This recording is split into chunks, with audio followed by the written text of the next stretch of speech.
بسم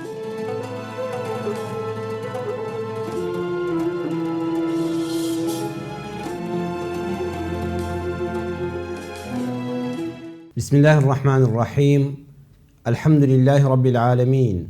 والصلاة والسلام على سيدنا وحبيبنا محمد وعلى آله وأصحابه أجمعين. بنراني زۆر بەڕێز و ئازیز و خۆشەویست، خۆشحاڵم کە بە دیدارتان شاد بووینەوە لە پرۆگرامێکی تازەی خۆشەویستیدا، بە ئومێدی ئەوەی کەوا خۆشەویستی بگەڕێتەوە بۆ ناو هەموو خێزانەکان و بۆ ژیانی هەموو لایەکمان. ئەم جارش لەم تەوەرەیەدا بەویستی خوای پەروەردگار وەڵامی پرسیارەکان دەدەینەوە بەپێی ئەو کاتەی کە لە تەوەرەی یەکەمی بەرنامەکەدا کاتمان لەبەردەستا بێ. با بچینە سەر پرسیارەکان. پرسیار یەکەم بەڕێزێک دیارە ئافرەتێکی خوشکێکی بەڕێزمانە نووسیوێتی: سڵاو مامۆستای گیان، پرسیارێک کە پیاو بەدزیەوە ژنی دووەمی هێنا و ژنی یەکەمی لانا و هیچ خۆشی نەوێ و لە ڕووی مادی و معنەوی یارمەتی نەکاو بڕوات بۆ لای ژنی دووەمی منداڵەکانی بەخێو بکات کە منداڵەکان هی خۆشی نین، ئایا ژنی یەکەم تاوانبار دەبێت؟ زۆر سوپاس. پرسیاریم خوشکە بەڕێزەمان ئەوەیە: پیاوێکە بەدزیەوە ژنی دووەمی هێناوە، واتە ژنی یەکەمی یەکەم جار ئاگای لێ نەبووە، پرسی پێ نەکراوە، ڕەئی وەرنەگیراوە، کەسەکە بەدزیەوە ژنی دووەمی مارە بڕیوە و دیاتە لە دواترە ئاشکرا بووە کە ئەمە ئافرەتەی دووەم کەسێکی بێهاوژینە و منداڵی هەیە لە مێردەکەی یەکەمی منداڵەکانی خۆی بەخێو دەکا. ئەم ژنە بەڕێزە ئەم خوشکەمان باسی ئەوە دەکا مێردەکەی بەلایەوە ناوە، پشتی تێکردووە، هاوکاری مادی ناکە، مەسرەفی ماڵیان ناکە، لە ڕووی معنەوی و چوونە لاو جێگا و ئەوانەوە ئیهمالی کردووە و هەموو پارە و داهاتێکی ماڵەکە بۆ منداڵانێک سەرف دەکا کە هی خۆی نین، واتە لە ژنی دووەمی کە ژنی دووەمیشی بێهاوژینێک بووە لە هاوسەرەکەی جیابۆتەوە منداڵی تری هەیە. ئایا ژنی یەکەم تاوانبار دەبێ؟ پرسیارەکەی ئەوە نییە. ئایا ژنی یەکەم بە دڵنیایی و ڕەمێ مەبەستی ئەوە بێ ناڕازیە لەم کارە یان ئەویش لە مێردەکەی تووڕەیە، ئایا بەمە تاوانبار دەبێ یان نا؟ ئەمەی نەنووسیوە. بە دڵنیاییەوە پێویستە لەسەر ئەم تەوەرەیە قسە بکەین کە ئەمە لەواتێ لە کوردستاندا لەم کاتانی ئەم سەردەمەدا ڕووداوی ئاوا زۆر دەبینین. بەڕێزان، هەندێک زاراوە هەیە، پێویستی بەڕاستکردنەوە هەیە. کاتی خۆی لە زاراوە کوردیەکانی خۆمانداوە لە کتێبەکانیشدا، تەنان هەندێک لە وتاربێژەکانیش زۆرجار لەواتێ تووشی ئەو هەڵەیە بوو بین، ئەڵێن فرەژنی وشەیەکی هەڵەیە. فرەژنی بۆ ئەوروپایە، کابراەک لەگەڵ چەندەها ئافرەتە عەلاقەی ناشەرعی هەبووە یان چێژی بینیوە و ئافرەتێکیش بە هەمان شێوە دوور لە قانون و شەریعەتی ئیسلامی ئیتر بەربڵاوی. ئەوە فرەژ نییە، یعنی فرە یعنی زۆر. لە کوردی خۆشماندا دەڵێ فرەش، ئەو شتە فرەیە، یعنی زۆرە. فرەژنی واتە سنووری نییە. بەڵام لە ئیسلامی ئەمەدا جەنابی مامۆستا عەلی باپیر و ئازانم یەکەم کەس بوو، نووسەر و بیرمەندی ئیسلامی کورد یەکەم کەس بوو فرەژنی ڕاست کردەوە بە چەند ژنی. بەڵام بەندە ڕەئی بەڕێزان دیارە لە پەخشەکەماندا خەلەلێکی بچووک هەیە، ئینشاءڵڵا لەم دوای ئەم ناوەڕە بچووکە دێنەوە لاتان بە ئومێدی خوا ئەو خەلەلە چارەسەر دەکرێت. بسم الله الرحمن الرحیم. دووبارە سڵاوی خوای پەروەردگارتان لێوێ. بەڕێزان ببورن، دیارە لە پەخشە خەلەلێکمان هەبوو، ئەلحەمدولیلا چاک بوو، هاتینەوە خزمەتتان. باسی ئەوەمان کرد لە نامەی ئەو خوشکە بەڕێزەوە تەوەری ئەم جارەمان لەسەر ئەو بابەتانەیە کە لە کوردستاندا ئەمڕۆ بەداخەوە لە زۆر ماڵەکاندا ئەم گرفتە دروست بووە و ئافرەتانی پێوە ناڕەحەت بووە و پیاوەکانیش کە بە حسابی خۆیان دوو هاوسەر و سێ هاوسەریان هەیە، ژیانیان لە ژیانێکی خۆشەوە، ناڵم هەمویان، بەڵام زۆر بەشیان بۆتە ژان لە زیاتی ئەو چەند ژنیە چارەسەر بێ بۆتە گرفت بۆ ناو خێزانەکان. وت باسی ئەومان کرد کە ئێمە زۆرجار خۆشمان لەوە چێوەکو وتاربێژ کەوتبینە هەڵەی ئەوە وشەی فرەژنی بەکاربێنین. فرەژنی لە ئیسلامدا نییە. فرەژنی بۆ غەیری موسڵمانانە کە پیاوێک یان ژنێک خوا نەخواستە دوور لە ڕووی جەنابتان عەلاقەی ناشەرعی بە چەندەها ئافرەتەوە هەیە و گرفتێکیشی نییە دوور لە شەریعەت و دوور لە یاسا، ئازادی بەربەرەڵایی خۆیان هەیە و دنیا و قیامەتی خۆیان سەرگەردان کردووە. یەکەم کەسێک کە ئەوەندەی کە من بزانم ئەگە هەڵە نەبم و ئەزانم لە ئەو کەسێک کە وشەی فرەژنی وەکو زاراوە ڕاست کردەوە، نووسەر و بیرمەندی ئیسلامی کورد جەنابی مامۆستا عەلی باپیر لە کتێبەکان و لە تەفسیرەکەی خۆشیدا، تەفسیری قورئانی بەرز و بەپێس وا ئەزانم هەگە هەڵە نەبم من وا تێگەیشتم کە یەکەم کەس وشەی چەند ژنی بەکارهێنا و ئاماژەی بەوە کرد و ڕاستی فەرموو کە فرەژنی وشەیەکی هەڵەیە و لەگەڵ ئاەتی چەند ژنیدا ناگونجێ. بەڵام دیسانەوە ئەگەر وشەیەک هەبێ بەندەش ئەو ڕێیم هەیە کە وشەی چەند ژنیش چونکە چەند ئەگە فرە بە معنە زۆر بێ زۆر لە ڕادە بەدەر ئەوە لە ئیسلامدانێت چەندیش دەتوانی بڵێ 4 و 5 و 6 بگرێتەوە تا 9 بگرێتەوە ئەمە وڵەت چەند شتێک یعنی معنەوەنی هەر لە 4 بێ. بەڵام ئەگە وشەیەک کە بێ ڕەن ببووترێت 4 ژنی چونکە ئیسلام ڕێک 4ەکەی دیاری کردووە. بە هەر حاڵ خەڵکانێک لە ئاەتی قورئانەوە کە ئاەتی 3 سوورەتی النیساء پەروەردگار باسی ئەومان بۆ دەکا فانكحوا ما طاب لكم من النساء مثنى وثلاث ورباع فإن خفتم ألا تعدلوا فواحدة. دوای ئەوەی ئاەتەکەی یەکەم جار وەکو چارەسەری بابەتێکی کۆمەڵایەتی لە سەردەمی خۆیدا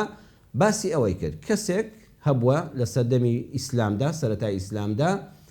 سەرپەرشتی ئافرەتێکی کچێکی کردووە کە یەتیم بووە هەتیو بووە بێباوک بووە سەرپەرشتی ئەو ئافرەتەی کردووە ئافرەتەکەش پێی شیاوە بۆ نمونە ئامۆزایەک کاتێک کە ئامۆزاکەی مردووە کچێکی لە پاش بەجێماوە ئەم کچە لە باوکەوە میراتی زۆری بۆ بەجێماوە باخە خورمای هەبووە لە مەدینە و لە مەکە و ئەوانە لە عەرەبستاندا باخە خورمای هەبووە یان هەبووە سەرۆت و سامانێکی زۆری هەبووە بازاڕ و دوکانی هەبووە ئەم کابرایە بۆ ئەوەی کە ئەم ئامۆزایەی خۆی ئەم پورزایی خۆی کە بە یەتیمی و بە هەتیوی لای ئەو بەخێو کراوە حەزی بۆی نەچووە دڵی بۆی نەچووە مەحەبەتی بۆی نەبووە هاوتەمەنی نەبووە هاوکوفی نەبووە بە زووتوێتی ئەگەر مارەیکەم ئەگە من مارەیکەم ئەم کچە بۆ خۆی دەوڵەمەندە لە باوکە مردووەکەیەوە کە بە هەتیوی لە لای ئێمە گەورە بۆ سەرۆت و سامانێکی زۆری بۆ بەرجەماوە بۆ ئەمە دەستی خەڵکەوێ بۆ بێگانەیەک ئەم سەرۆت و سامانە بخووە هەروەها من ئەگە مارێکە مارەیی نادەمێ زێڕی بۆ ناکەم بۆ خۆی هەموو شتێکی هەیە خوای گەورە فەرمووی ئەوە مەکەن ستەم لەو ئافرەتە مەکەن کە بە هەتیوی لە لای ئێوە بەخێو کراوە ئافرەتێک کە دڵت بۆی ناچێ هاوتەمەنت نییە بە کەڵکی هاوژینی تۆ نایە خۆشت ناوێت لە دڵەوە محەبەتتان بۆ یەکتر نییە تەنها لەبەر خاتری سەرۆت و سامان مەیکە بە هاوژینی خۆت خۆشت و ئەویش بەدبەخت مەکە لە بەدیلی ئەمەدا خوای گەورە فەرمووی چی بکەن فانكحوا دەیکە تۆ حەزل لە هاوسەرگیە فانكحوا ما طاب لكم. بەڕێزان وشەکانی قورئان دیقەت بدەن هەندێک لە مفەسیرین لە توێژەرەوانی قورئان فەرموویانە ما طاب یعنی ما حل لكم ئەو ئافرەتانەی بۆتان حەڵاڵن بەڵام نا ئەمە هەڵەیە چونکە ئەمە تەحسیلی حاصڵە خوای گەورە هەر ئافرەتێک کە بۆی حەڵاڵ نەکردبی حەڵاڵ نییە لێت تۆ مەحرەمەکانی خۆت کچەکانت پورەکانت خاڵۆژنەکان ئیتر ئەو ئافرەتانی کە لە سەردەمانێکە لێت حرامن وەکو دایکت وەکو خوشکت وەکو کچت ئەوە هەمیشە لێت حرامن ما حل لكم بمعنى ما طاب لكم نییە چونکە ئەوە تەحسیلی حاصلی پێ دەڵێن نەخێ ما طاب لكم خوا دەفەرمێ ئافرەتێک بخوازن ما طابە یعنی چاک بێ پاک بێ بەتام بێ بەسوود بێ پەسەند بێ مەبەستت ڕێک هاوسەرگیری بێ دڵت بیخوازێ هاوکوفی خۆت بێ هاوتەمەنی خۆت بێ بۆ ژیانێکی پڕبەختەوەری بێ ئامانجت سەروەت و سامانەکەی نەبێ ئامانجت ئەوە نەبێت لە ڕووی عەشیرەت گەریەوە پشت و پەنا بەهێزکەی سەروەت و سامانی ئەو ئافرەتە بێنی بۆ خۆتی لەسەر دەوڵەمەندکەی ئامانجت ئەوە نەبێت چونکە دەوڵەمەندە مارەیی نادەمێت نەفەقەی ناوێ هیچی ناوێ نە ما طاب لەکم بخوازن هاوسەرگیری بکەن لەو ئافرەتانەی کە چێژ بە ژیانتان دەبەخشن کە ژیانتان خۆش دەکەن هەم ئێوە ژیانی ئەوان خۆش دەکەم هەن ئەوان ژیانی ئێوە خۆش دەکەن ما طاب لكم من النساء لە ئافرەتانێک کە مەحرەمتان نین و حەڵاڵتانن جا مەثنە هەندێک پیاو هەیە پێویستی بە 2 هاوسەرە وەثولاسە هەندێک ئافرەت پیاو هەیە پێویستی بە 3 هاوسەرە وەڕوباع کۆتاییەکەیان ئافرەت پیاوی وا هەیە پێویستی بە 4 هاوسەرە فإن خفتم بەڵام بە شەرتێک ئەگەر ترسان ئەگەر لە شەرتێکا ترسان مەترسیتان هەبوو ئەللا تعدیلوا کاتێک کە بوونە خاوەنی یەک هاوسەر زیاتر دوانە سیانە چوارە ترستان هەبوو ئەللا تعدیلوا ناتوانن دادپەروەر بن فەواحیدەتەن ئەو کاتە یەک هاوسەر بگرن بۆ خۆتان زۆر باشترە یەک هاوسەر بگرە ژیانێکی خۆش بە یەکەوە بژین گونەهباری لای خوا مەبن عیبداری لای خەڵک مەبن ژیان مەکەن بە ژان ئافرەتێکت هێنا و ئافرەتێکتر بەدبەخت مەکە مادام پیاوی ئەو مەیدانەنی و ناتوانی عەدالەت و دادپەروەری بەرپا بکەی جا بەڕێزان فإن خفتم زانایان لەبارەی چەند ژنی یان 4 ژنیەوە جوانتر بڵێم چەند ڕێیەکیان هەیە یەکەمیان معتەزیلەکان کە بە عەقڵ بڕیار دەدەن و ڕەیەکانیان ڕەت کراوەتەوە لە لای موعتەزیلەکان چەند ژنی یان چوار ژنی حرامە. ئەوان دەڵێن بە کۆی گشتی ئەو پیاوانەی لە ژنێک زیاتریان هەیە خۆشبەخت نین، یان ئەگەر ئافرەتێکیان خۆشبەختکەن ئافرەتانێکی تریان ماڵوێران دەبن و قاعیدەیەک بە شازێک لە ماڵێکە لە ناو تایفەیەکە لە زەمنێکە ئافرەتێک لەگەڵ ئافرەتێشکەدا دوو هەوێ بەیەکەوە خۆشحاڵ بوو بن، دەڵێن ئەوە شتێکی دەگمەنە، ئەو قاعیدە گشتێش بە دەگمەن هەڵناوەشێتەوە بە شاس هەڵناوەشێتەوە. لای موعتەزیلەکان پێیان وایە کە چەند ژنی حرامە، بەڵام ڕێی موعتەزیلەکان کە ڕێیەکی عەقڵیە و دوورە لە شەرع ڕەت کراوەتەوە، زانایان بەگشتی ڕەتیان کردوێتەوە. دووەمیان کە ڕەئی زانایانێکە وەکو عەلاءەدینی مەرداوی حەنبەلی لە کتێبی ئەلئینصاف لە مجەلەدی 8 لە لاپەڕەی 16دا زانایەکی حەنبەلی مەسەبە دەفەرمێ ويستحب أن لا يزيد على واحدة إن حصل بها الإعفاف. ئەگە پیاوێک زانی بەهۆی یەک خێزانەوە یەک ژنی هەیە الحەمدولله داوام پاکی خۆی دەپارێزێ و چاوی دەپارێزێ و نەفسی تێر دەبێ و ماڵ و منداڵی بەڕێک و پێکی پێ بەخێو دەکرێ، ئەوە باشتر وایە ويستحب، یعنی پەسند ئەوەیە کە ئینسان یەک ژنی هەبێ. ڕەئی وایە لە لای زانان کە یەک ژنی زۆر باشترە لە چەند ژنێک و لە چوار ژن. لای شافعیەکان لای مەسەبی شافعی خۆمان ڕەحمەتی خۆیان لێبێ دەفەرمون بۆ هەندێک خەڵک لەوە بچێتە قاڵبی سونەتەوە. هەندێک خەڵک کەسێک یەک خێزانی هەیە، خێزانەکە بەهۆی نەخۆشی بەهۆی هەندێک بارودۆخەوە پیاوەکەش ئارەزوویەکی زۆرتری هەیە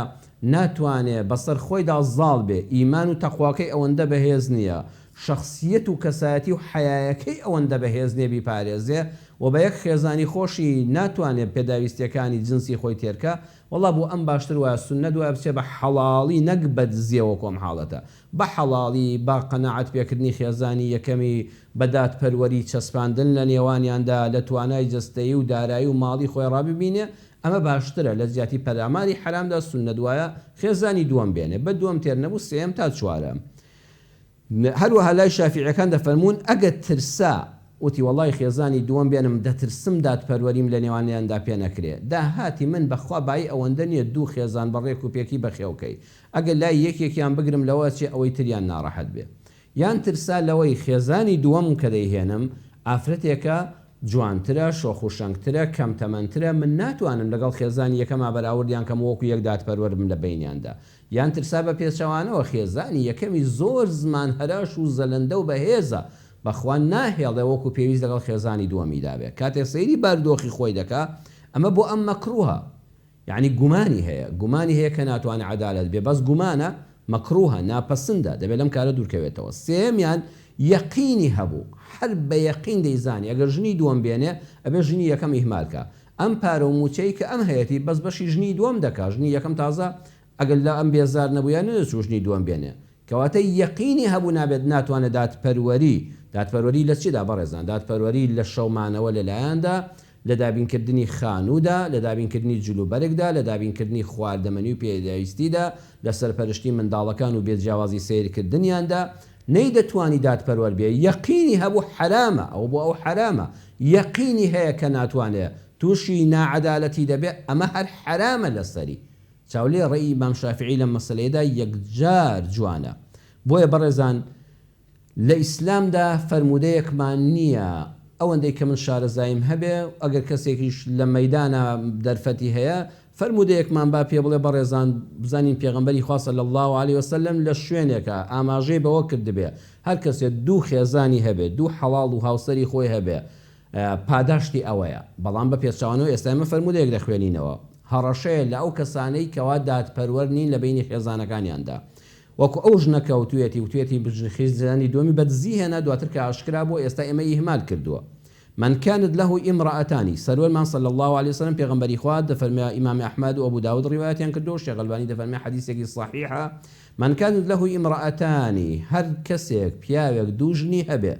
فمال الى احداهما ميلي كربلا يشاندا بلان بريزان اما زور گرنگا ميلي دڵ بەدەستۆ نییە، خوا لەسەرەوە پیاویش گوناهبار ناکە، پیاوێک دوژنی هەیە سێژنی هەیە، یەکێکیان زۆر زمان شیرین، زۆر لێزان و خزمەتکاری پیاو، زۆر گونجاو، زۆر ڕووخۆش، ئەوەی تریان ڕوو ترش و ڕوو تاڵ و نوێنی فڕێدەدا و لوتەلابوو، ئەم پیاو بەدەست خۆی نییە، وەڵڵا ئەوانی زیاتر خۆش دەوێت لەو دوو سێژنە کە ڕووی خۆشترە، کە خانومانترە، کە کابانترە، کە ماڵدارترە. بەڵام نابێ بگاتە حەدی ئەوەی کە لە سەرجێگاییکردن و مانەوەی شەواندا، لە دابینکردنی خان و ماڵدا، لە دابینکردنی کەلوپەلی ماڵدا، لە دابینکردنی ئۆتۆمبیل و سیارەدا، لە سەفەر و سیاحەت و سەیراندا، لە چوونە دەرەوەی وڵاتدا بۆ جیاوازیان لە بین نابکە، ئەمانە نابێ هەبێ. فمال إلى إحداهما قرآنش بۆ خۆی لە سوورەتی ئەنیسا ئاەتی 129 دیاری کردووە، یعنی فتەذەڕوها کەالمعەلەقەتی، یەکیانی ئیهمال کرد، یەکیانی ئیهمال کرد، ژنەکە بە حیاوە دانیشت بوو، ئەینان نە ئەوە بوو تەلاق دراو بێ و بێوەژن بێ، نە ئەوە بوو مێردی هەبێ، هەر ئیهمالی کرد، وەکو ئەم خوشکە لە نامەکەدا نووسیوێتی، ئاوای کرد یەکیانی پشتگوێ خست، جاء يوم القيامة وشقه مائل لروجي قيامتا كدي لا يكي شلل ليداوە لا يكي بخواري دي همو خلق دەزانن ئەو پیاوە دوو ژن و سێ ژنەیە کە دادپەروەر نەبوو، ژنێکیانی ئیهمال کرد، پشتگوێی خست، کەالمعەلەقەتی هەڵواسراوێکە، نە مێردی هەیە حیا و حرمەتی پارێزێ و مافە هاوسەریەکانی جێبەجێکە، نە تەلاق دراوێکە بۆ خۆی بە دوو ژیانی خۆی بکەوێت، هەڵواسراوە بۆ خۆشی نازانێ حاڵی چۆنە، ئەو پیاوە ڕیسوای قیامەتە، ئەو پیاوە ڕیسوای قیامەتە. بەڕێزان لەسەر ئەم بابەتە هەندێک قسەی تر دەکەین، بەڵام بە ئیزنی خوای پەروەردگار ناوبڕێکمان هەیە، بەرنامەکەمان ڕاستەو خۆیە، جەنابتان بەو دوو ژمارەی کە دێتە سەر شاشەی کەناڵی دیمەن ڕاستەو خۆ دەتوانن دوای ئەم ناوبڕە کورتە پەیوەندیمان پێوە بکەین ئینشاء الله تعالى. بسم الله الرحمن الرحیم. دووبارە سڵاوی خوای پەروەردگارتان لێبێ، بینەرانی زۆر بەڕێز و ئازیز. بەرنامەکەمان وەکو معلومی جەنابتانە ڕاستەو خۆیە، دوو ژمارەی کە لەسەر شاشەی کەناڵی دیمەن دەیبینن، دەتوانن جەنابتان لە ڕێگەی ئەو دوو ژمارەیەوە پەیوەندیمان پێوە بکەن، گفتوگۆ بکەن، پرسیار بکەن لەبارەی بابەتە ئاینیەکان، کۆمەڵایەتیەکان، پەیوەندی خێزانیەکان، خوای گەورە خێزانی هەموو لایەک بەختەوەرکە. تەوەری بەرنامەکەمان تا پەیوەندیمان بۆ دێ با لەسەر ئەم بابەتی پێش و قسە بکەینەوە. پەیوەندێکمان هەیە؟ بەڵێ، با پەیوەندەکە لەسەر خە زۆر نەمێنێتەوە. بەڵێ خوشکە نور فەرموودا دەیگەن. الو السلام عليكم ورحمة الله وبركاته. عليكم السلام ورحمة الله وبركاته. خوشکە نوری دڵ ڕووناک، ئەحواڵی جەنابتان خوشی بەڕێزم. یاخوا خوا لە ڕازی بێ، هەمیشە دڵ ڕووناک بێن، دادە نور، خوای گەورە سەلامەتتان کات. هەربزی مامۆستا دووبارە دەستخۆشی بەرنامەکە لێرەکەم، هیوای تەمەند درێژی لۆ خۆت لۆ ماڵ و منداڵت دەخوازم. یا ڕەبی خوای گەورە جەناویشتان بەختەوەری دنیا و قیامەت کە بەڕاستی مامۆستا ئەوڕۆ بە پرسیارێک بەشداری دەکەم، ئایا ئەو کەسەی کە فەرزی خوا یعنی بەدێنەگەنی نێزوستەکانی نەکا خێری بکە خوانی وەردەگری، الحەمدولله بەخۆم قوڵعاخینم نێزکەرم لایانی دینیم زۆر یعنی مەزبوطە، بەس يعني هون أو بسيارم لو دريز بوجنا لخوي بزيادة. مست جنابت خود نيا الحمد لله. همو قرآن كيلا بركم. إن شاء الله دبي بحافظي همو قرآن بركتي همو قرآن ديت نوصيني. بختورم جملة دنقد بو. سلام الدنيا خو بسيارة كديش تستفيد. من دريزي لو خود لو مال من دار دخوازم. على قلب سرتاو ما مست. على قلبي واقي من خواجة دار بخوال دار رجال. خاتو شاناز بالله. مامۆستاگیان سەلامی خوا لێبێ. سڵاوی خوا لە خوشکی بەڕێزی خۆم دادەیگیان. خوای گەورە پاداشتی خۆت و ساپەکەت باتە ئینشاءالله. لەگەڵ ئەوەی بەڕێزیشدا دادەیگیان. خوا سەلامەتتان کات. مامۆستاگیان وەڵام پرسیارێکم لا دروست بووە، ئەگەر وەڵامەکەیم لە بەڕێز دەست پێوێ خێر و پاداشت و دەستەکەی ئینشاءالله. ئینشاءالله. فەرموو پرسیارەکە لە زانستی ئێمەدا بەسەریاوان. مامۆستا خوا لە قورئانە فەرموویەتی ئەگەر کەسێ بکوژێت سێ ڕێگە هەیە، یا لێخۆش بوون، یا تۆڵە بە تۆڵە، یا شوێن وەرگرتنی. ئایا دیاری کراوە شوێنی حادیثەی سیارە حرام بێت؟ بەڵێ ئەگەر ڕووداوەکە بڵێن کوشتنەکە بە حادیثەی سیارە بێ. بەڵێ بە حادیثەی سیارە بێ و کە ئێمڕۆ خۆمان نایەنێ قەزا و قەدەر. بۆ نمونەم کەسەی من ساقەکە 100% تاوانبارە، کەسەکەش گەنج بووە و کوڕی منە، ئەنجام سەکنیش بووە. بەڵێ سەکنیش بووە. ئێستاڵێن ئەگەر تۆ هەشتە لەو ساقە وەرگری، ئایا ئەو بەڕغبەتی خۆی بێتێ تۆکو خوێن وەریگری هەم خۆ بنەعبارەبی هەم مردووەکە لە بەروی قەزا و قەدەر. ئایا خوای گەورە لە قورئانە پیرۆزەکەی باسیەوەی کردووە کە قەزا و قەدەر نابێت؟ دەکەمەوە بەسەر چاو خوشکە شاناس. چاونێشێ مامۆستاگیان ئەڵێن بۆ خۆشت و بۆ مردووەکە زەرەری هەیە. من بۆ دڕوون دەکەمەوە لە ڕوانگەی ئاینی ئیسلامەوە ئینشاءالله تعالی. ئەگەر پرسیارەکەی من وازح بێ لەلاو مردووەکەی من یەک گەنج بۆ 18 ساڵ بووە، دوو سەکن بووە، 6 ساقە 100% تاوانبارە. پرسیارەکە دڕوون و ئاشکرا دادەیجان ئینشاءالله بە ڕوونی مامۆستاگیان خوا پاداشت باتە ئینشاءالله. قسەت بۆ لەسەری دەکەم و خوای گەورە سەبوری بدای ئینشاءالله کوڕەکەشت بە بەهەشت شاد کە یا ڕەبی لەگەڵ هەموو موسڵماناندا. دادەشنەوە فەرموو. مامۆستاگیان سەلام عەلەیکم. عەلەیکم السەلام و ڕەحمەتوڵڵا. دادەشنەوە. مامۆستاگیان وەڵا پرسیاری یەکەمم ئەو بەرماڵانەی کە نوێزی لەسەرەکەین ڕسمی کعبەی لەسەرە بەڵێ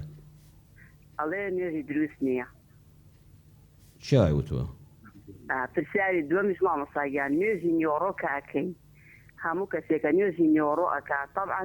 ئەگەر بانگ با ئەڵێ نابێ سنەت بکەیت ستیوا هەیە ئەنی کە بانگی نیۆڕۆیدا نابێت سنەتی کەی بکەی؟ بەڵێ چارکاتەکەی پێش نیۆڕۆ ئاجاکەی خەتا بانگ نەدا خۆخشتی من هەتا بانگی نیۆڕۆ نەدا سنەتی پێش نوێژی نیۆڕۆ دەست پێ ناکە. ئەی کە بانگی داخۆ دەبێت سنەتەکە دەست پێ بکەینە تۆ پێش بانگی نیۆڕۆ سنەتی چ دەکەی؟ هیچ سنەت مەگە سنەتی دەستنوێژە بکەیت. کە بانگ یا مامۆستاگیان لە دوای بانگەکە ناتوانین سنەتەکە بکەین سنەتی پێش نوێژی نیۆڕۆ؟ بەڵێ هە دەبێت خۆی کە بانگدا سنەتی پێش نوێژی نیۆڕۆ دەکرێت جا بۆ زیاتر قسەشت بۆ لەسەری دەکەم باشە؟ خوا لە ڕازی بێ خاتوشنەوە سەرچام خوشکە باشەکەم خوا لەگەڵ بدایکی من.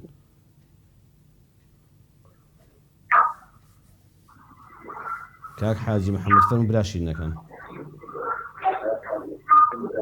السلام عليكم مامۆستا. عليكم السلام ورحمة الله وبركاته. کاک حاجی محەممەد باش مامۆستاگیان قوربان زۆر سپاس جەنابتان چۆنن؟ مامۆستاگیان وەڵاهی من لە شوێنێکی سیاحی دوسێ شوقەم هەیە بڵێن بینایەکی تیجاریە بڵێ ئەنجایامە بە کرێکاری زگوردیتر ئەو کرێکارانە عادەتەن بڵێن لە مەطعەموشتەکانە ئیشەکەیتر خۆش دەزانی مەطعەمەکان مەشروبی تیا فرۆشی و لێرگێلەی و ئەو شتانەیە ئایا ئەوان بەس بۆ خەوتن بەکاری ئەهێن ئەو شوێنە شەو ئەگەڕێنەوە ئەوێ بەس شاشۆ ئەگەر ئەخەون و بەیانی ئەچنەوە سەر ئیشی خۆیان ئایا ئەو کرێ حرامە یا حەڵاڵە؟ آخر ئەوان هیچ داهاتێکی تریان نییە ئەو گەنجانە؟ هیچ داهاتیشکیان نیە بڵێن تر لەو مەطعەمانە ئیشەکەن مەطعەمەکانی تر مەشروبی تیا و لێرگەلەی تایە و بەس شەوێنەوە بۆ خۆ بۆ ئەو شوێنە لێ ئەخەون و بەیانی ئەچنەوە سەر ئیشی خۆیان. قسەت بۆ دەکەم و ڕێنمایەکە دەکەم کاک حاجی محەممەد ئینشاء الله تعالى. باشە مامۆستاگیان سلام علیکم. علیکم السلام و ڕحمەت سەرچەم عەزیزەکەم خواگەدای براشینم.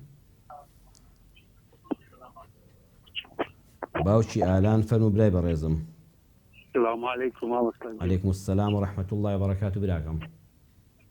مامۆستا بەڕێز باشی؟ زۆر بەڕێزی قوربان الحەمدولله سپاس بۆ خۆی گەورە. مامۆستا پرسیارەکەم هەیە پرسیارەکەت فەرموودام. ئیشایە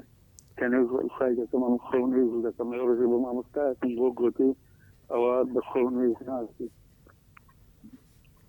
بەس چاوان قسەت بۆ دەکەم فەرقی نوێژ و سەلات و تەهەجود و شەو نوێژ. بەڵێ بەسەر چاو کە باوکی ئالان ئینشاڵڵا قسەت بۆ دەکەم لەسەر بابەتە بەسەر چاوان. خوا لە ڕازی بێ خوا برا شیرینم خوا ئاگادارت بێ.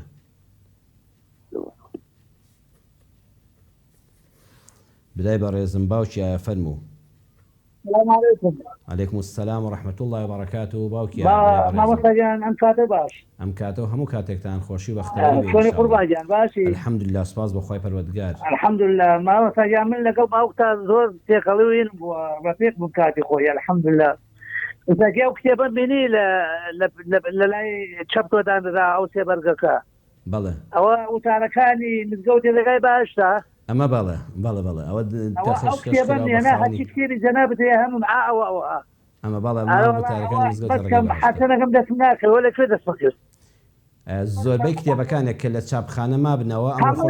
کتێبەکانی جەنابەت هەموو ئێتیفادەم زۆر لێ کردووە. یاخوا سەلامەت بم باوکی یادەوە خۆم بیان بە خزمەت جەنابەت کە تۆ دۆستی باوکم بی ئەو ڕێزی تایبەتی لەسەر سەرم زۆر بچووکیم بۆ لە خزمەتیە. برای گەورەی مامی ئەمەی هەر ڕێزی تایبەتی چەند بارەت هەیە کە بەهۆی دۆستایەتی باوکشمەوە ڕێزت هەیە لەسەر سەر و الحەمدولله دوو چاوم خی گەورە سەلامەت بەمدینەکەی خی گەورە ئەمساڵ زۆر کە زۆر سپاس. کتێبەکانی ئێمە لە کتێبخانەی گەشە بڵاو دەکرێنەوە لە پێشانگەی نێودەوڵەتی کتێب ئەمڕۆوە کە دووەم ڕۆژی ئەمڕۆ ئێستا لە هەولێرە پێشانگەی نێودەوڵەتی هەتا حەڤەی هەتا 27 مانگ لە هەولێر لە پاکستان عەبدوڕەحمان. وەڵای لە سلێمانیش دێتەوە کە پێش کتێبخانەی گەشە لە سلێمانیش هەیە لە بازاری باڵێ بازاری ئاوباری کە بەرامبەر بە کاسۆمۆڵ. ئەم ساڵ دوو کتێبم دەرچووە ئەم پێشانگایە بۆ ئەم پێشانگایان دوو کتێبم هەبوو خەندە و خەم دوو بەرگە 1200 لاپەڕەیە. بەڵێ 54 وتاری یەک ساڵی کاملی تێدایە. خەندە و خەم دوو بەرگە 1200 لاپەڕەیە. ئەمەکە ئەمەوەی ئەوازانم باش نێ بەس وابدان نووسیا و تەرەکانی مزگەوتی ڕێگای بەهشت وایە ئەمە هەموو لە مزگەوتی ڕێگەی بەهشتی هەولێر خوێندراوەتە ئەو کاتێککە لە مزگەوت بوو ئەوە پشووی دڵم هەیە باقی سێوانم هەیە ئەوە دو کتێبمان خەندە و خەمە کە پێری ئەوانە کەوتۆتە بازارەوە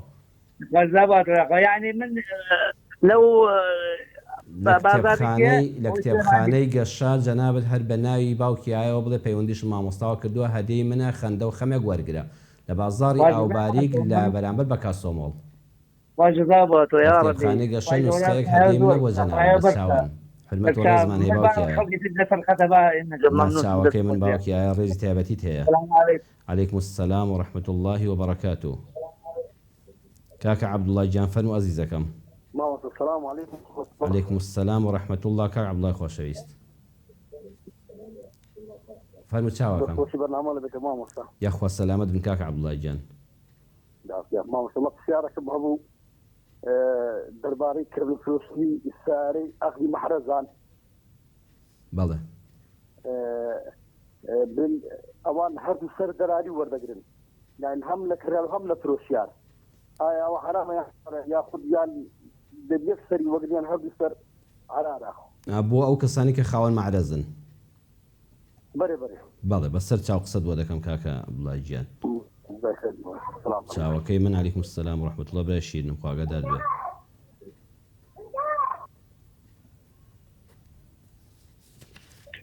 بەڵێ وەکو دوا پەیوەندی دایکی محەممەدیا لەبەر کاتەکە ڕەم بە دەرفەتی ئەوەندەمان هەبێت دایکی محەممەد فەرموو خوشکە باشەکەم. السلام عليكم برا ڕێزەکەم. عەلەیکم السلام و ڕەحمەت الله خوشکە باشەکەی من. وڵی مامۆستاگیان پرسیارێکم هەبوو بە چاوان خوشکە باشەکەم فەرموو. ئەزێن نەبێ ئەڵێن ئەگەر بەجیا تەلەڤیزۆنەوە دانیشی نابێت سەڵاوەت و تەسبیحات و ئەم شتانە بکەی ئەبەدیا تەلەڤیزۆنەکە ئەخ بەرنامەکە دەور دەبینێ خوشکە باشەکەم تۆ بۆ نمونەگە گوێ لە قورئان گرتوێ ئەوە گەورەترین زیکرە پێویست ناکە تۆ دانیشی بە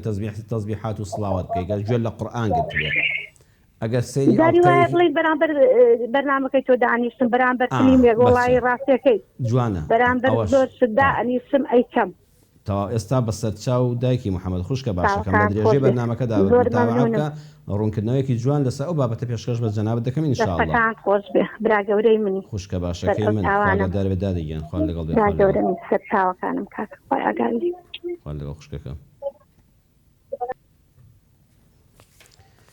بەڵێ بەڕێزان ئەوە داوای لێبوونتان لێ دەکەم کە نەتوانین پەیوەندی تر وەرگرین بۆ ئەوی کە وەڵامێکی پێویستیش ئەم بەڕێزانە بدەینەوە تەوەرەکەشم هێشتا مابووی ئینشاءالله گوێبیست بنەوە بەڕێزانەی کە ئەم پرسیارە جوانانەیان کرد دەستان خۆش بێ ئینشاءالله لە خزمەتتاندا دەبین ئەو کاتێک کە لە بەردەممان داماوە وەڵامتان دەدەمەوە بە ئیزنی خۆی پەروەردگار. بەڕێزان باسی چەند ژنی یان باشتر بڵێم چوار ژنیمان کرد. بەڕێزان لە ئیسلامدا هاوسەرگیری بۆ خۆشبەختیە بەداخەوە خەڵکانێک هەن ئێستا لەم سەردەمەدا هیچ سنەتێک نەماوەکەوەی جێبەجێ تەنها دەگەڕێن وەڵا چەند ژنی یان چوار ژنی سنەتە نەخێر چەند ژنی و ئەوانە ئیباحەیە یعنی مجەڕەدی ئیزنە خۆی گەورە ئیزنی داوە بۆ کاری بۆ کاتی پێویست بۆی ئینسان لە بینی دوو زەرەرە کەمترینیان هەڵبژێرێ ئیزنێکی شەرعیە ئینسانیش بەو مەرجەی عەدالەتەکە پارێزێ خێزانی یەکەمی یان تەنانجارێ خێزانی دووەمی خێزانی یەکەمی ئەمجا زیاتر هەڵدەبژێرێتەوە خێزانی دووەم بەدبەخت دەکا کە المعەلەقەتی ئەوانە بەدبەختی قیامەتن ژنێکیان هەڵواسراوێ فەقیرە نە مێردی هەیە نەبێ مێردە خۆشی سەری لێ شێواوە لە هەموو لایەکەوە سەرگەردان بووە ماڵ و منداڵی سەری لێ شێواوە منداڵەکان دەبنە ناحەزی یەکتر ئەمە بان لەسەر ئیسلام حساب نەکەین ئیسلامی پڕبەرەکەتی ئێمە هەموو شتەکانی لە شوێنی خۆیدان لە چەند ژنیدا یان لە چوار ژنیدا باشتر بڵێم لە ئیسلامدا بۆ ئەمە سێشتمان هەیە ئیسلام بەڕێزان هاتووە سنوورداری کردووە ئەوە تا پێمان دەڵێ فرەژنی قەدەغەیە چوار ژنیش مەبەستە لە چوار ژن بێ قەدەغەیە سنووردارە پیاوێک بۆی هەیە بە حەیا و حورمەتەوە بە ئاشکر ئەو بەڕوونی مەردانە بەقەدەر توانای دەسەڵاتی دارایی خۆی پیاوەتی و مەردایەتی خۆی شەهامەتی خۆی ویژدانی خۆی عەدالەت و دادپەروەریەکی جوان لە نێوانیاندا بنوێنێ تا چوار هاوسەرگیری بکە بەڵام مانای ئەوە نییە ڕۆژێک دوان تەلاقدا و دوانی کە بێنێ و حەزی لەمایان نەما بڵێ بە چوارم هەیە باەکەیشیان تەلاقدام چونکە بەرخۆلێکی ناسکترم دۆزیوەتەوە ئەمانە گوناحە بە ناوی ئاینی پیرۆزی ئیسلامەوە ئەمجا من وا ئەزانم لە سەردەمێکین بەخوا مەگەر ئەوەی کەوا پەناخوا پەناماندا بۆ پارەی حرام بەرێ ئەینا بەخۆی بە معاشی حەڵاڵ و بە کەسابەتی حەڵاڵ و بە حرمەت و ڕێزەوە بژی والله ئەگە خوا دەکە هاوسەرێکی پاک و خاوێنی پێ بەخێو دەکرێ والله ماڵێکت پێ بەڕێوە بکرێ و بەڕێوە ببرێ و منداڵەکان بچنە مەکتەب و بخوێن و بە دوای ژنیان بۆ بینی بەسەر بەرزی و کچەکان بە حرمەتەوە بە شوو بدەی والله شکرانەی خوای دەوێ بەخوا بەڕێوەبردننی دوو ژن وەکو بەڕێوەبرنی دوو حکمە دوایە جاوەرە چوار بێت چوار وڵات لەسەر پیاوێک بێ ئەرکی قورسە بۆیە باشتر وایە هەموو پیاوێکی بەڕێز چاو لە خەڵک نەکە وەڵا فڵان کەس ئەوەندە ژنی هێناوە لە مەدیسا خۆی پێوە هەڵدەکێشێ بەڵام خۆزگە لە ماڵەوە بزانی چه حاڵێکی بەدبەختی هەیە چاو لەسەر خێزانە بەڕێزەکانی خۆتان بگرن ئینسانی بە شەهامەت و پیاوی بەڕێز و بینەرانی ئێوە وەکو بەڕێستان بەڕاستی بە یەک ژن کیفایەت دەکا و ئەگە خوا نەخواستە نەخۆشیش بوو وەفاداری بنوێنە بە حرمەتەوە ئەگە هەر زۆر ناچار بۆی دڵی ژنەکەت ڕازی بکە بە ئاشکرا ڕیزنی ماڵی خەزوری شدوەرگرە بڵێ من پیاوێکی بێوەفانی وەڵڵا ئەو ڕۆژم هەر لەبەر چاوەکە هاتمە خوازبێنی کچەکەی ئێوە دەستی ئەوە ماچ کرد پشتگوێی ناخەم بەخوا ئیهمالی ناکەم ئینشاءڵڵا بە شەریعەتی خوای گەورە بە پاک و حەڵاڵی کاتێک کە دەرگای خوای گەورەی ئیزنی داوە بە حەڵاڵی ئەوە باشترە لەوەی کە بچم لە دەرگادەم و لە پشتەوە بە دزیەوە و نازان بەچیەوە و دواتر خۆشم و ئێوەش بەدبەخت کەم بە حیا و حرمەتەوە خێزانی دووەمت خێزانی سێمت عەدالەت و دادپەروەری کاتێک کە دەرگای پەروەردگار لە شوێنێکا کرابێتەوە ئەویش بەخوا بۆ پێویستیە نەک بۆ ئارەزوو تێرکردن ئیسلامی ئێمە پێمان دەڵێ تا چوار ژن ڕێگا پێدراوە ها چاو لێە سنووردارە خاڵی دووەم مەرجدارە لە ئیسلامدا چەند ژنی یان چوار ژنی مەرجدارە مەرجەکەش ئەوەیە دەبێ یەقینت هەبێ لە ناخی خۆت و لە جەستەی خۆت و لە دارایی و ماڵی خۆت ڕاببینی لە پیاوەتی و مەردایەتی خۆت ڕاببینی کە لە نێوانی ئەم هاوسەرانەدا عەدالەت و دادپەروەری دەکەی ها مەرجدارە هەروە بەڕەڵایی نییە سێمیان واقعیە چەند ژنی یان بڵێن چوار ژنی لە ئیسلامدا واقعیە بۆ ضرورەتە بۆ تا پێداویستی ژیانە نەک بۆ ئارەزوو تێرکردن ئێستا زۆر خەڵک هەیە مەلامان هەیە بەداخەوە هەموو عالم دەزانێت چێ دەڵێن یعنی ئارەزوو بازە هەر ڕۆژە دوو ژن دێنێ و یەکێ تەلاق دەدا و یەکێ دێنێ ئەوانە نەخێر دەی باشە تۆ لە جیاتی کچۆڵەیەکی ناسکۆڵە دێنی ئەی وەرە ئەم هەموو بێهاوژینە لە وڵاتی ئێمەدا هەیە لەم کوردستانە ئافرەتی وایە دوو منداڵی هەیە سێ منداڵی هەیە مێردەکەی شەهید کراوە مێردەکەی وەفاتی کردووە مێردەکەی تەلاقی دا و وەزی لێناوە وڵاتی بەجێهێشتووە وەڵا ئەمەردایەتی ئەگەر هەر ژن دێنی بڕۆ ئەو ئافرەتە بێنە ئەگە خوا دەکات واریدات و داراییت هەیە با ئەم ئافرەتە بێوەژنە بەسەر چەند مناڵەوە بە حیا و حرمەتەوە دانیشتۆ بیەنە هەموو خەڵک دەستخۆشی لێ دەکات منداڵەکانیشی بەخێوکە منداڵەکانی خۆشت ئیهمال مەکە ئەم ژنەشت حەواندەوە ئەگەر توانێت هەبوو بێوەژنێکی کەش بێنە ئافرەتێک بێنە بۆ خۆت تەمەنت 40 ساڵە ئافرەتێکی کەش کچێکەوە لە ماڵەوە الحەمداوە تەمەنی بەداخەوە گەیشتە 40 ساڵ شووی بۆ نەکراوە تۆ بۆ دەچی کچێکی 25 ساڵێنی کەس ئەوەندە جوانە 100 مشتری هەیە ئەوە لەسەر تۆپەکی ناکەوێت بڕۆ ئەو قەیرە کچە بێنەکە ئەو شەکەش داوای لێبوردنەکەم بەکاربێنم کچێکە کە تەمەنی 40 ساڵە لە تەمەنی تۆی مامۆستادایە 40 ساڵە بڕۆ ئەوە بێنە تازە ئەوە ڕم بە بازاڕی شوکردنی نەبێ ئەو خزمەتی ماڵ و مێردیشی جوانتە پێ دەکرێت بچۆ ئەوە بێنە هەموو خەڵک دەستت خۆش بێ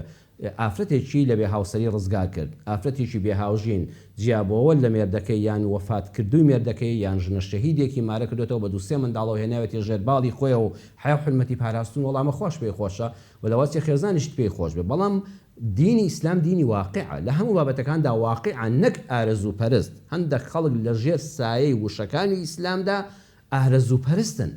ئارەزوەکانی خۆیان دەپەرستن بە دوی ئارەزوو داوێڵن بەڵام مرۆڤی مەبدەئی مرۆڤی ئینسانی بەڕێز و بە شەهامەت و خاوەن مەبدەع بۆ دینی ئیسلام وەڵڵاهی ئەوەندە خەمی ئەم دینەیەتی ئەوەندە خەمی ئەم بانکخوازیەتی ئەوەندە خەمی ئیسلامەکەیەتی ئەوەندە خەمی دەرس و دەور و نووسین و وتارەتی وەڵڵا خوا دەکا ماڵ منداڵەکەی خۆی پێڕازی دەکرێت ئەوەندە ناپەرژێتە سەر ئافرەت بەڵام ئەو کەسانش کە عرزتان دەکەم لە وڵاتی ئێمەدا بەداخەوە ئافرەتانێکی یەکجار زۆرمان ماوەتەوە با ئێمە ئەم دەرگایە دانەخین بەڵام ئەو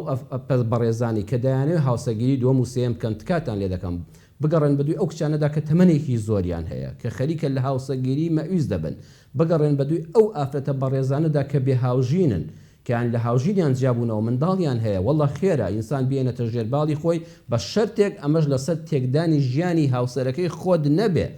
ئەینە تۆ ئافرەتێک بحەوێنیەوە بەڵام لەولاوە خێزانەکەی خۆت کە پێشتر حەقی لەسەرتە و چەند ساڵێک هاوسەرت بووە و پەیمانی هاوژینی دنیا و قیامەتت پێدا و لەولا ئەوە بدوات بەختکەی بەخوا ئەمەشیان خراپەیان ئەم وەزمێک کە خەڵکی ئێستا لە کوردستان فێر بووە هەیە دوای دوو منداڵ هەیە منداڵی نیە دوای چەند ساڵ لێ ئاشکرا دەبێ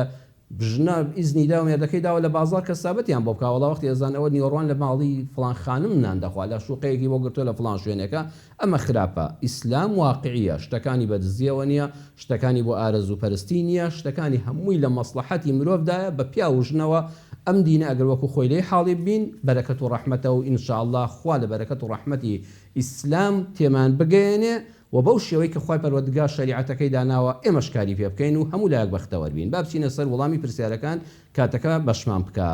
خوشکە نور دەستخۆشی کرد و یا ڕەبی خوا پاداش داتەوە خوشکە دڵڕوو ناکەکەم. پرسیارەکەش دەڵی کەسێ فەرزەکان ناکە، نوێژ ناکە، ڕۆژوو ناگرێ، خێر بکە. نوێژ نەکردن لای زۆربەی زانایانی ئیسلام کافرە. تەنها هەندێک لە زانایان نەبێت دەڵێن ئەگە بڕوای پێی بوو لە تەمبەڵی دانەی دەکرد گونەهبارێکی هەرە گەورەیە. ئیمان و عەقیدەکەی لە مەترسی لێواری لە ناوچوندایە. جا کەسێک خوا نەخواستە کە کافر بوو خێرەکانی قبوڵ نابن،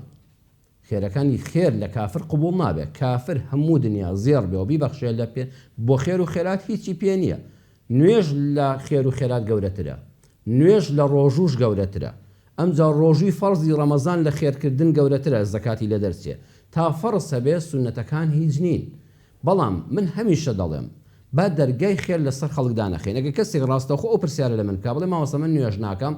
ڕۆژوو ناگرم، بەڵام پارەکەم قوماری پێ ناکەم، عەرەقی پێ ناخۆم، دەیدەم بە فەقیر و هەژار دڵم دەستت خۆش بێ. ئێشتا ئەم کارە بکە. مادام دەڵی بۆ خوای دەکەم، هەها کەوتی بۆ خوای دەکەم، نوری خوا هێشتا لە دڵیایەتی. سید قوتب بەڕەحمەت بەدەفەرمێ ئیمانی وا هەیە 1 مەتر گڵ لە سەرەتی، پشکۆیەکە لە ژێرەوە خەریکە دەمرێ ئەبێ بە ساڵ گڵی لەسەر لابەی. ئیمانی وا هەیە 1 تۆس خۆڵەمێشی لەسەر فویەکی لێ بکە یەکسەر ئیمانەکە دەگەشێتەوە. 2 کەلیمەی خێری بۆ بڵێ بەسیەتی. کەسێک خوا دەکە نوریشی ئیمان لە دڵیا ماوە، پاداشتێکی خوای لە بیرە، با خێر بکە بە ئومێدی خوا ڕۆژێ ئەم خێرانە دوعای مەزلومێک، دوعای هەژارێک، دوعای هەتیوێک، بێوەژنێکی چاو بە فرمێسکی دانیشتوو لەسەر چەند منداڵی یەتیم بە ئیزنی خوا هیدایەتی دەدا، نوێژەکانیشی دەکە، ڕۆژەکانیشی دەگرێ. بەڵام ئەگەر کەسێک ئینکاری نوێژی کرد وتی نوێژ چییە ڕۆژ و چیە، من بەس هەر ئینسانیت خێر دەکەم، نەعوذ بالله پێی کافر دەبێت. کافریش بۆ قیامەت ئەجر و پاداشتی نییە. بەڵام خێرکردن هەر شتێکی چاکە، بەڵکو خوا ڕەحم کا ڕۆژێ بەهۆی ئەم خێرانەوە خوا هیدایەتی بدا، خوا هیدایەتی هەموو لایەکمان بدا. خات و شاناس فەرمووی لە قورئاندا ڕاستە کەسێک مرد بەدەستی لێ خۆشبوون تۆڵەکردنەوە خوێن وەرگتن. بەڵام ئەوەی قەزا و قەدەری سیارە کە ئێمە هەر پێ دەبێت بڵێ پێڵێن قەزا و قەدەری خوای پەروەردگار. ئەگەر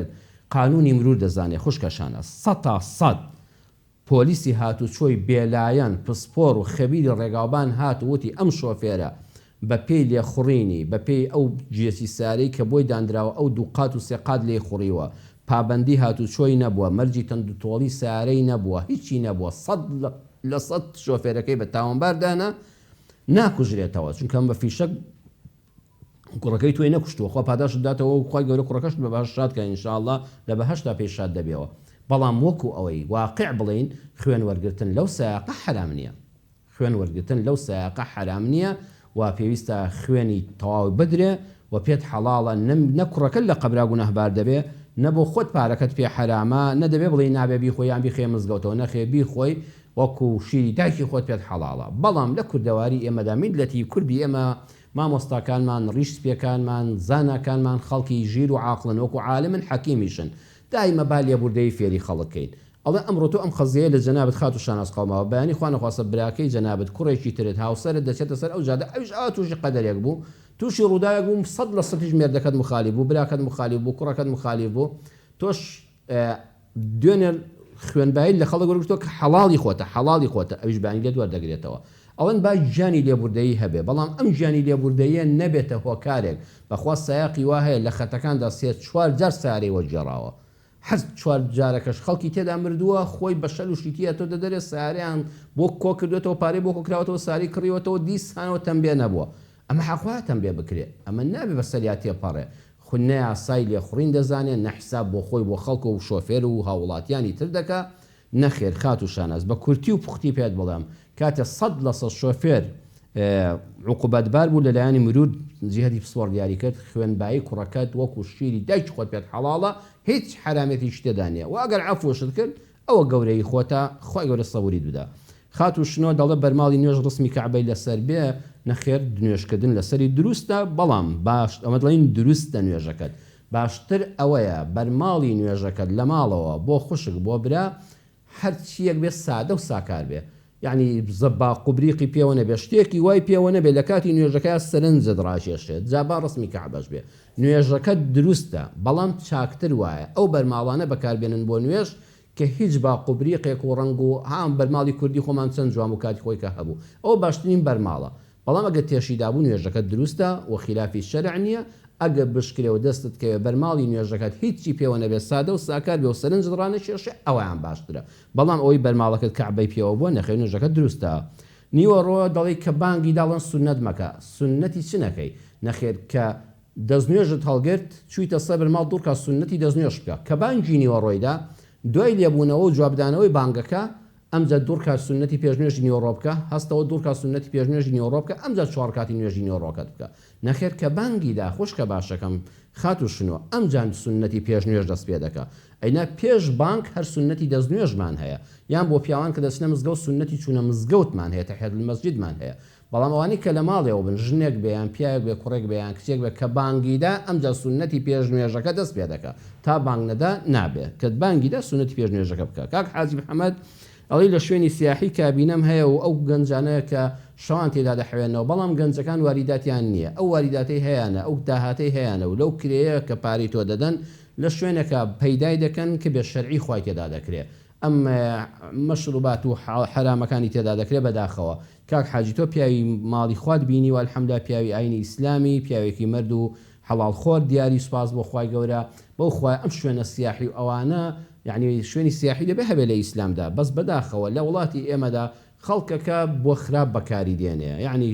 مەطعەمە دەبۆ بۆ عەرەقی تێدا بێ بۆ نێرگەلەی تێدا بێ بۆ کافتریا بێ نازام چی بۆ نانخواردنی حەڵاڵ نەبێ نەوەڵا کاک حاجی بە قسەی من ناڵم من پێ ناڵم بڵام مامۆسای لە من زاناتر هەیە لە بواری شەریعەتی ئیسلامدا بە تایبەتی لە لیژنە فتوا بە ڕێزەکان بپرسە بەڵام وەکو خودی خۆم لە من بپرسی وەکو برایەکی خۆم دەڵم نەوەڵا ئەم پارەیە چونکە تۆ یەقینت هەیە ئەم کوڕانە معاشێکی تریان نییە پارەیەکی تری حەڵاڵیان نییە ئەوەی لەوێدا هاتەکە وەری دەگرن صرف حرامە لە شوێنێکە کار دەکەن کە بێ شەرعیە تۆش پیاوێکی حاجی الحەمدلله حەڵاڵ و حرام لێک دەکەی بۆیە دەپرسی نەوەڵا برا شیرینەکەم پارەی خۆت حرام مەکە بە بێدەنگی مۆڵەتیان بدە بڵێ بکرێ مانگێکیشم نایە کوڕە شیرینەکانم وەڵڵاهی داخی گرانم من لەبەر خاتی خوا چوومە ماڵی خوا داواش لێبوردن لە ئێوە دەکەم دڵتان عاجز نەکەم بەخوا هیچ مەسەلەیەک نییە بەڕێک و پێچی کرێی خۆتانداوە گلەیم دەسەتان نێگەرنم ئازاکەن و گەرنتان ئازابێ ئەو بە زمانی شیرین ئیزنیاندا تەنها لە کرێکە گومانم هەیە و پێم حرامە خوا پەشی ئەوە ناخەوخوا پەشی منیش ناخە بەخوا کابینەکانت داخرێن باشترە نەک ئەو پارە پیسە بێتە ماڵی پیاوێکی بەڕێزی وەکو تۆ کاکە حاجی محەممەد ئینشەڵڵا کەسێک بۆ ئەو شوێنە دێ کە بە پارەی حەڵاڵ ئەو کاتە تۆ بە بێ گومان وەری دەگری پێغەمبەری خوا صلی الله علیه و سلم دەفەرمێت دع ما یریبک دع ما لا يريبك ما يريبك إلى ما لا يريبك شتێک کە گومانی لەسەر وازی لێبێنە بڕۆ بۆ لای شتێک کە گومانی لەسەر نیە ئەمەی تۆ تا حد پرسیارەکەت کە بە قالاقی ئەوە دەکەی گومانی لەسەرە واز لەو پارە حرامە بێنە باوکی ئالان دەفەرمێت کە نوێژی عیشا دەکەم شەو نوێژ دەکەم باوکی ئالان کە نوێژی عیشات کە دوورکە سونەتی دوای نوێژ عیشا بکە دوورکە سونەتی ویتر بکە یەک ڕکات سونەتی ویتر بکە لە دوای ئەوە شەو نوێژ بکە ئەمە هەموو شەو نوێژە لەگەڵ سەلاتی تەهەجودا کە مامۆستاکە باسی کردووە سەلاتی تەهەجود ئەوەیە کەسێ دەخەوێ خەوتووە و لە شیرین خەوا هەڵدەستێتەوە لە بەرخاتی خوا نیو سعات پێشنوێژی بەیانی 40 دقیقە پێشنوێژی بەیانی چارەجێک پێشنوێژی بەیانی سعاتەکە مۆبایلەکەی داخاتە سەر جەرەس هەڵدەستێت تەنها لە بەرخاتی شەو نوێژ هەڵدەستێت ئەمە شەو نوێژی هەرە گەورەیە ئەمە سەلاتی تەهەجودەکە زۆر زۆر زۆر گەورەیە بەڵام ئەوەی جەنابیشت کە لە دوای نوێژەویترەکانەوە کردن ناوی حەز دەکەی دەڕکان نوێژ دەکەی دوو دایانکەی خوانێتمە دوورکە سونەتی شەو نوێژ دەکەم هەر شەو نوێژی شەوت بۆ حسابە لەسەری بەردەوام بە باوکی ئالان بەڵام ئەگە بۆشت کرات چارەجێک 20 دقیقە و سعات پێشنوێژی بەیانیش بە خەبەربی ئەوە سەلاتی تەهەجودە شەو نوێژە هەرە گەورەکەیە یعنی ئەمە شەو نوێژە بچووکەکەی و ئەجری شەو نوێژان هەر بۆ دەنووسرێ بەڵام ئەگەر هەستایەوە دوای خەوتن دەوری سەیەکی شەوبەری بەیان و پێشنوێژی بەیانی ئەوە سەلاتی تەهەجودە ئینشاءڵڵا خوا بەڵکو بەڕەحممان پێ بکات لە هەردوو لا هەمان بێ باشترینە باوکی ئایا باسی کتێبی کرد کە تۆ دۆستی باوکمی ئەجر ڕێزی تایبەتیت هەیە باوکی ئایا لەسەر سەر و لەسەر چاومان کتێبەکان عەرزم کردی کتێبی من ئەوەی کە هەمن بە زۆری لە کتێبخانەی گەشە لە بازاری ئاوباریک لە سلێمانی و لێرەش لە پێشەنگای نێودەوڵەتی کتێب دو کتێبم کتێبی خەندە و خەم بوو کە دوو بەرگە و ئەوانی تریژەوەی کە لە بازاڕ ما بێ هەمووی لەلای ئەوان دەست دەکەوێت ئینشاءڵڵا خوا بەرەکەت بخاتەکاری هەموو لایەکەوە کاکە عەبدوڵڵا فەرمووی کڕین و فرۆشتنی عەقدی مەعرەز ئەو کەسی کە مەعرەزی هەیە من سارەیەک دەبم لەوێ دایدەنێم جارێ دووسێ ڕۆژ دەمێنێتەوە کابرا مشتریەکم بۆ دەدۆزێتەوە تۆش جەنابەت سارە کڕی دروستە $100 لە من وەردەگرێت $100 لە تۆ وەردەگرێ نەخێ بۆ هەردووکمان دروستە ئەوکو زەویە کەسێک دەیفرۆشێ کەسێکیش دەیکڕێ بەڵام خۆزگە عەقدی مەعرەز بەس ئەوەندە بووە هیچ کێشەی نییە لە هەردوو لا حەقی خۆت بە پێی قانونی مەعرەز وەرگرە بەڵام ئەوەی گرفتە لە مەعرەزەکاندا دەستبڕینەکەیە بەخوا نووسنگەی زەویوزار نووسنگەی کڕین و فرۆشتنی ئۆتۆمبیل پیاوانی بەڕێزیان تێدان ئینسان بێ ئینساف نەبێت لە هەموو شوێنێکا وەکو لە ناو مامۆستایانی ئاینی و مەلایاندا چاک و خراپەیە لە ناو مەعرەزچیانیشدا هیسارە و نووسنگەی کڕین و فرۆشتنی خانوو و زەوی و دۆنم و ئەوانە بەخوا ئەوی چاک و خراپەر هەیە بەڵام ئەکسەریەتی ئەوەی عالەمەکە هەمووی دەستی سوتاوە پێیان ئەوەیە سیارەکەی تۆ کەلێت دەکڕێ وای دەشکێن دڵ هەر بە کەڵک نایە کە هەمان سیارەت پێ بفرۆشێتەوە وای مەتح دەکا ئەڵێ خوا بکەم ئەم سارەیەم لە دەست دەرنەچێ ئەمە خراپە ئەگە خوا دەکا کابرای خاوەن مەعرەزی نمایشی ئۆتۆمبیل ڕێک و پێک بەس کرێکەی خۆی وەرگێ نەوەڵا با لە هەردوو لای وەرگێ و وەکو شیری دایکی خۆی پێی حەڵاڵ بێ لە فرۆشیاری ئۆتۆمبیل وەریگرێ لە کڕیاری ئۆتۆمبیلیش وەریگرێ بەڵام ڕازگۆ بێ لەگەڵیاندا دەستبڕ نەبێ لەو لاو ئاماژەی پێڵدا سێ چامان بۆ بێن ینی سێ وەرەقەی بخەسەر و دەستی ببڕەوە بۆ خۆی تێدەگات چات بۆ نایانەوە قۆڵت بۆ دەبڕێ ئەوە ژەهرت دەداتێ ئەمەیان خراپە ئەگە خوا دەکا بە ڕازگۆیی دەیکەن نەخێر عەقلی مەعرەز دەکا بۆ هیچ لا ئیشکالی لەسەر نییە ئینشاءڵڵا وانیش خەڵکی چاکیان تێدا دەبێ ئومێدەوارم خەڵکی ئێمە بە دڵنیاییەوە بچێتە نووسنگەی کڕین و فرۆشتنی خان و زەوی و بچێتە نووسنگەی کڕین و فرۆشتنی ئۆتۆمبیل خۆزگە خەڵک متمانەی بگەڕایەوە کە بەداخەوە 90 متمانەی نەماوە ئەوەندەیان دەستبڕی لەوێ بینیوە هەر کە دەچی ترست هەیە کە دەستت بڕدراوێ دایکی محەممەد وەکو دوا پەیوەندی ئەڵێ بەدیار تەلەڤیزۆنەوە زیکر دەکەم الحەمدوللا زیکری خوا سنووری نییە زیکری خوا هەر تەسبیحاتێک دەکەی سڵاوات لەسەر پێغەمبەری نازدار صلی الله عليه وسلم بەڵام عەرزم کردی ئێستا بۆ شت زوون دەکەمەوە دوو جۆری هەیە جەنابەت بەدیار قورئانەوە دانیشتوی خوشکە باشەکەم دایکی محەممەد بەدیار قورئانەوە قورئان دەخوێندرێت لەسەر تەلەڤیزۆن لەگەڵ یا دەیخوێنیەوە یان ماناکەی دەخوێنی یان خوێندەواری نیە گوێ دەگری کاتێک کە قورئانت گوێ لێگرت هیچ زیکرێک مەکە يعني كقرآن جوال يقول في وزنك بتسبيح الله سبحان الله سبحان الله لا جوال قلتن لقرآنك واجبة في وزتا في وزنك جوال لقرآن قد صلاوات اللي بدي دبل لو كاتي تسبيحك بدأ استوى بقينا بلام جوال بقرا لقرآنك هم مبير وهوش إخواتي بخسر بلام أجا قرآن نبو استاذ جناب البديع كنال دي منوي أم برنامج عيني كمالات يمان هي أما بابەتەکان لە هەموو فرەڕەنگ جوابی پرسیارمان دایەوە جەنابەت خەیاڵێک لەسەر ئێمە هەیە والله دەستت خۆش بێت تەسبیحەکەشت هەر پێ بچێڵە سبحان الله سبحان الله لا حول ولا قوة إلا بالله أستغفر الله اللهم صل على سيدنا محمد سڵاوە لێ دەست ذکر بکە تەسبیحات بکە مادام بەرنامەکە نەسی قورئانیە لەسەر شاشەکە هیچ کێشەی نییە بەدیار فلیمێکەوەی ئەگە خوا نەخواستە دوول لە ڕووی جەناب ئینشەڵڵا تۆ دایکی محەممەد مادام زیکری خوا دەکەی لەوانە نی ئەم فلیمانەی کە بەڕاستی نەدینیان هەیە و نەژینیان هەیە و نامۆن بە دین و کولتور و ڕەسەنایەتی و ئادابی ماڵی میلەتی کورد ئەوە هەر بۆ خۆی تەماشاکردنی حرامە هەر بوونی کەناڵەکەی لە ماڵەدا حرامە جزای تەسبیحاتی بە دیارەوە بکەیت بەڵام منیش بۆ خۆم لە ماڵەوە جاروبەر ئەگەر دەرفەتم هەبێ فلیمێکی ئێرانی بەڕاستی داپۆشرا و دەرس و عیبرەتی لێوەردەگیرێ شتەکان ئەڵقانێکی خۆشن ڕێک و پێکن بێ شەرعیان تێدانی ئافرەتی سفور و دانەپۆشراوی تێدانی عرق و شەراوی تێدا ناخورێتەوە لە فلیمەکەدا دەرس و عیبرەتێکی جوانی لێوەردەگری هەم خیاڵ لای فلیمەکەی هەمیش تەسبیحات دەکەی هیچ ئیشکالێکی لەسەر نیە با دەمت هەر بە زیکر بێ باشترین شت ئەوەی ئینسان دەمی بە زیکری خۆی پەروەردگار بێ بەڵام لە کاتی قورئانە گەورەترین زیکر ئەوەیە خیاڵت لەسەر قورئانەکە بێ و گوێت لەسەر قورئانەکە بێ باقی لە هەموو کاتێکا بە پێوە بە ڕۆیشتنەوە بە دانیشتنەوە بە ڕاکشانەوە لە کاتی حاجەتشتنا لە کاتی چێژ لێنانە لە کاتی تەماشاکردنی فیلمێک و بەرنامەیەکی ئاینیدا دروستە زیکری خوا و جێگەی دەستخۆشیە دەستخۆش بێ دایکی محەممەد خوشکە باشەکەم خۆی پەروەردگار لەو کەسانەمان حیسابکە کە بەردەوام دەم بە زیکرین ئینشاءڵڵا ئەگەر کەسێ بەردەوام دەم بە زیکر بێ دڵنیا بن ئاخر وشەکانی ژیانیشی دوای بەجێهێشتن لە کاتی بەجێهێشتنی ئەم دنیادا لا إله إلا الله محمد رسول الله دەبێ بەڵام ئینسان گەدەمی و هەمیشە بەشتی کترەوە بوو پەنا بەخوا دەبێت لەوە بترسێ خوا پەناماندا لەسەر مەرگە هەر خەیاڵی دنیا و هەر قسەی باتڵی دنیا بێ ئەوە خوا نەخواستی ئینسان سەلبی سە لە مەرگ بێ خوا لاماندا ئومێدەوارم سوودێکمان گەیاند بێ ماڵی هەموو لایەکمان بەختەوەر بێ ئەو خێزانانەی کە ناکۆکن یا ڕەبی خوا ئیسلاحی حاڵیان بکەی شیفای نەخۆشەکانمان بدەی دڵبەخەمەکانمان دڵخۆشکەی ئەم پرۆگرامی خۆشەویستیش بێتە مایەی گەڕانەوەی خۆشەویستی بۆ ناو خێزانەکان بۆ ناو دڵە تۆراوەکان خۆی گەورە پاداشتیان بە ڕێزانش بداتەوە ئەم برا خۆشەویستانەی کە لە ئامادەکردنی ئەم بەرنامە و پێشکەشکردنە ماندوو بوون لەگەڵماندا خوا جەزای ئێوەی بە خێریش بداتەوە، ئێوەی بەڕێزیش کە بە پرسیارە جوانەکانتان هەروەها بە تەلەفۆنەکانتان بەشدار بوون لەگەڵماندا تا ئەڵقەی داهاتوو بەخوای پەروەردگارتان دەسپێرم. وەسەلام عەلەیکم وەڕەحمەتوڵڵاهی وەبەڕەکاتوه.